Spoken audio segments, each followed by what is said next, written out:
चलिए मित्रों, एक कदम सफलता की ओर। अपना चल रहा था आमेर का कछवा राजवंश। कछवा राजवंश में अपन कोकिल देव तक पहुंच गए थे, रामदेव तक, पृथ्वीराज तक पहुंच गए थे। लेकिन उसके बाद में, कोकिल देव के बाद में इस शाखा का विभाजन होता है और ये शाखा नरुगा और शेखा दो भागों में बढ़ जाती है। हालांकि ये परीक्षा में नहीं लगती, नरुगा भी नहीं लगती, लेकिन राव शेखा कुछ परीक्षाओं में लगता है और बहुत महत्वपूर्ण शासक है। आप ये कह सकते हो कि हमीर देव चौहान है, पृथ्वीराज चौहान है, महाराणा प्रताप है, राव चंद्रसेन है, अमर सिंह राठौड़ है, बीकानेर का राय सिंह है, क्या नाम से है जो राजा मालदेव है, सवाई जयसिंह है। इनके बराबरी करने वाला और इनके बराबर का दर्जा, स्पर्धा वाला, प्रतिरोध करने वाला सत्ता से शासक है। तो बड़ी परीक्षाओं में ये लगता है, छोटी परीक्षाओं में तो नहीं लगता, पर बड़ी परीक्षाओं में ये लगता है। तो इसको केवल एक टॉपिक 10-5 मिनट का वीडियो है और इसको आप ध्यान से नोट्स बनाकर आप इसको कंप्लीट कर लें, तो आपके ये कभी ऐसी आप परीक्षा दोगे तो उसमें ये टॉपिक काम आएगा आपको। तो इसके बारे में मैं आपको महत्वपूर्ण जो जानकारी है वो दे देता हूं मैं आपको।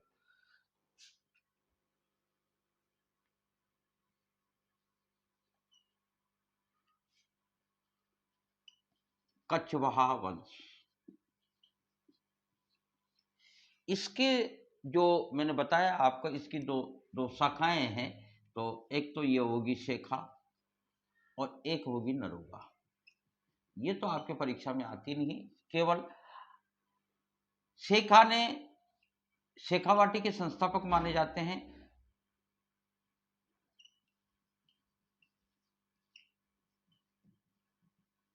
संस्थापक, और जिसमें चूरू, सीकर, झुंझुनू ये सारे जिले पड़ते हैं वर्तमान के।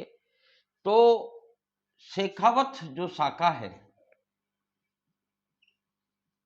राजपूतों की, उसके संस्थापक राव शेखा को, महाराव शेखा को, क्योंकि उपाधि मिली इनको, उसके विस्तार में पढ़ेंगे अपन। देखो, ये एक ऐसा शासक हुआ है राव शेखा जिसने गोरक्षा, नारी सम्मान और सबसे महत्वपूर्ण जो बात है, वो महत्वपूर्ण बात है धर्मनिरपेक्षता।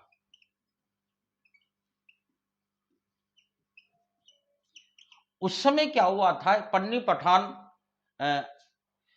रोजगार के लिए दिल्ली की तरफ जा रहे थे, तो उनको रोककर उनसे पूछा, भाई आपकी क्या समस्या है। तो उन्होंने हिंदू और मुस्लिम भाव को, यानी कि धर्मनिरपेक्षता भाव को वो देते हुए इन लोगों को रोजगार दिया, इनको जागीरें दी, इनको सैनिक भर्तियां में इनको स्थान दिया। इस तरीके से कहने का मतलब एक धर्मनिरपेक्षता का एक बहुत बड़ा प्रतीक और सम्मान देने वाला जो व्यक्ति है, जो आज तो अपन संविधान में अभी 100 साल हुए, तो उससे में ये बात तो 500 वर्ष पहले की है।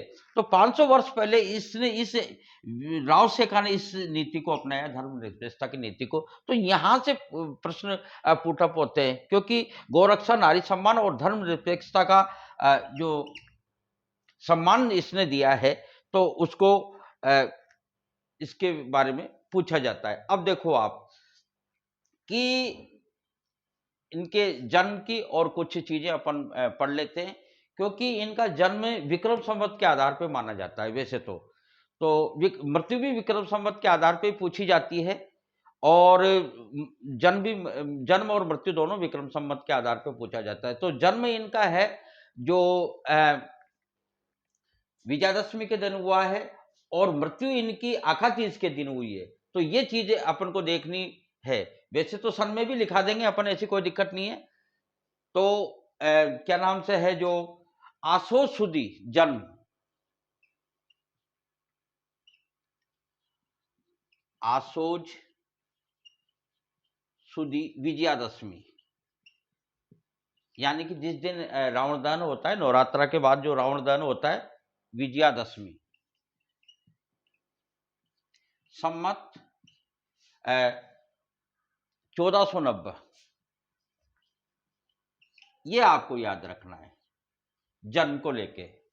और अगर अपन तारीख के हिसाब से देखें तो तारीख के हिसाब से अपन 24 सितंबर 1433, 24 सितंबर 1433 ये अंग्रेजी महीने के अनुसार है। पिता इनके मोकल हैं,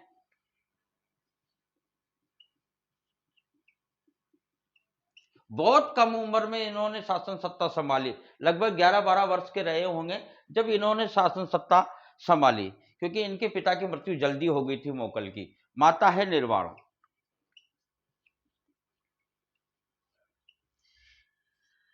जिस समय ये शासन सत्ता संभाली, मात्र 12 वर्ष की उम्र थी इनकी, उस समय इनके पास मात्र कितने 12 गांव थे, 12 गांव। और इन्होंने अपने साम्राज्य का विस्तार करके लगभग 360 गांवों तक इन्होंने अपना कबीला स्थापित कर लिया था। और कबीला स्थापित किया और अपनी राज्य की जो सीमा है, साम्राज्य का जो विस्तार है, वो साम्राज्य का विस्तार हिसार तक अपना साम्राज्य विस्तार इन्होंने कर लिया था। तो इनके कुछ जो प्रमुख युद्ध हैं, 2-3 युद्ध हैं, जिन युद्धों में इनकी विजय होती है, उन युद्धों के बारे में मैं आपको थोड़ा सा बता देता हूं, क्योंकि इनकी जो मुख्य मुख्य जो बातें हैं वो आपके लगभग इन्होंने 52 युद्ध लड़े हैं। जैसे मालदेव ने भी 52 युद्ध लड़े हैं। 52 युद्धों का विजेता मालदेव को भी कहा जाता है, और 52 युद्धों का विजेता राउत शेखा को भी कहा जाता है। तो 16 वर्ष की, मात्र 16 वर्ष की उम्र में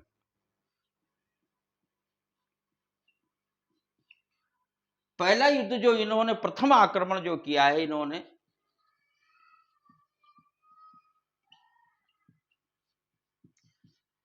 प्रथम आक्रमण इनका रहा है साकला राजपूतों के प्रति।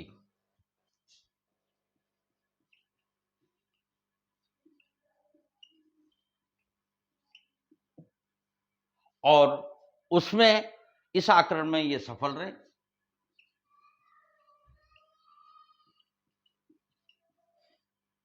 दूसरा आक्रमण देखो आप इनका,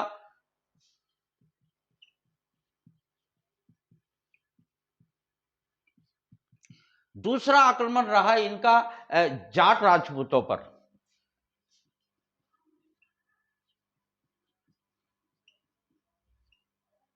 वो भी इनका सफल रहा। और तीसरा जो आक्रमण रहा है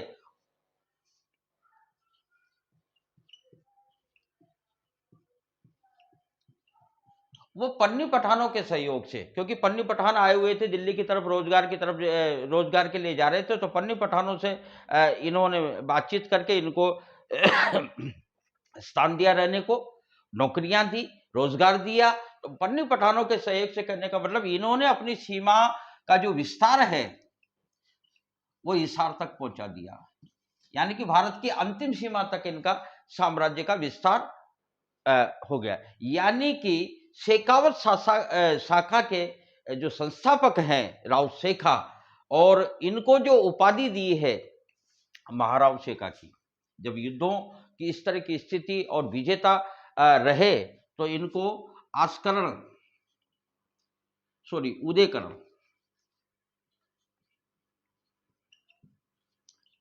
ने इनको महाराव की उपाधि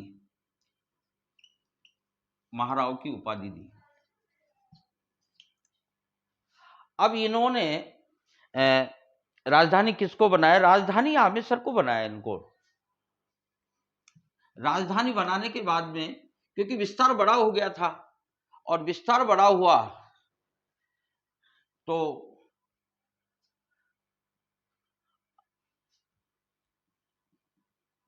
राजधानी बनाई इन्होंने आमेसर को राजधानी बनाई, और वहां भगवान जगदीश का मंदिर बनवाया। भगवान जगदीश मंदिर। एक किले का निर्माण भी करवाया इन्होंने, क्या नाम से है, जो 1477 में 1477 में एक किले का निर्माण किया, उस किले का नाम है शिकारगढ़।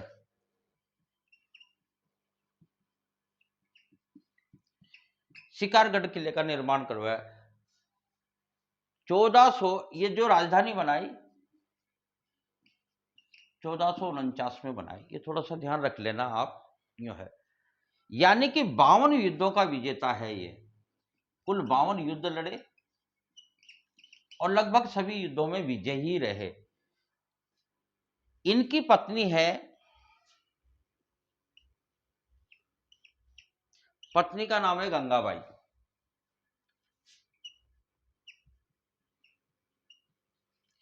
गंगाबाई ने एक मंदिर बनवाया, बहुत प्रसिद्ध मंदिर है ये, और राजस्थान में तो सबसे प्रसिद्ध मंदिर है कल्याण जी का मंदिर। ये जो मंदिर है ना, जो किले के मुहाने पर ही है, मतलब किले के बिल्कुल सामने ही है कल्याण जी का मंदिर। बहुत फेमस मंदिर है राजस्थान में कल्याण जी का। और इनकी जो मृत्यु है वो मृत्यु हुई है इनकी रालावता में। मृत्यु रालावता, ये स्थान याद रखना है आपको, नाम थोड़ा सा अटपटा है। रालावता, रालावता में इनकी मृत्यु हुई है, वहीं इनकी छत्री भी है, रालावता में ही इनकी छत्री बनी हुई है। अब देखो, मृत्यु के बारे में भी आपको विक्रम संवत ही, वैसे तो हिंदी में तो 1488 रखना पड़ेगा आपको, उसमें अंग्रेजी में तो, लेकिन आपको इसको विक्रम संवत में भी, क्योंकि इनका जन्म और मृत्यु विक्रम संवत में ही पूछा गया है और पूछा जाता है। तो बैसाख सुदी, बैसाख सुदी, उसमें क्या था, उसमें आसो सुदी था, इसमें बैसाख सुदी है, आखा तीज। आखा तीज के दिन इनकी मृत्यु होती है, यानी कि विक्रम संवत 1545 ये आपको ध्यान रखना पड़ेगा। यानी कि उसमें भी आपको ये चीज ध्यान रखनी पड़ेगी कि जन्म में भी इनका जन्म जो पूछा जाता है, वो जन्म भी इनका क्या नाम से है, जो हिंदी महीनों के आधार पे ही पूछा जाएगा। तो जन्म का भी जो है, जो आपको आसो सुदी विजयादशमी याद रखनी पड़ेगी, और मृत्यु में भी आपको बैसाख सुदी आका तीज याद रखनी पड़ेगी। ये कुछ महत्वपूर्ण जो चीजें थी इनके बारे में, राव शेखा के बारे में, ये आपको आरपीएससी, रीट, आरएस, इन परीक्षाओं में ये पूछी जाता है, ये टॉपिक लगता है, इस वजह से मैंने इसको बताना जरूरी समझा। इसके बाद में जो कछवा वंश के अपने जो आगे के जो शासक है, भारमल है, क्या नाम से है, जो मानसिंह है, वो सारी चीजें अपन कल के टॉपिक से उस कड़ी को जोड़ देंगे, कहने का तात्पर्य ये है।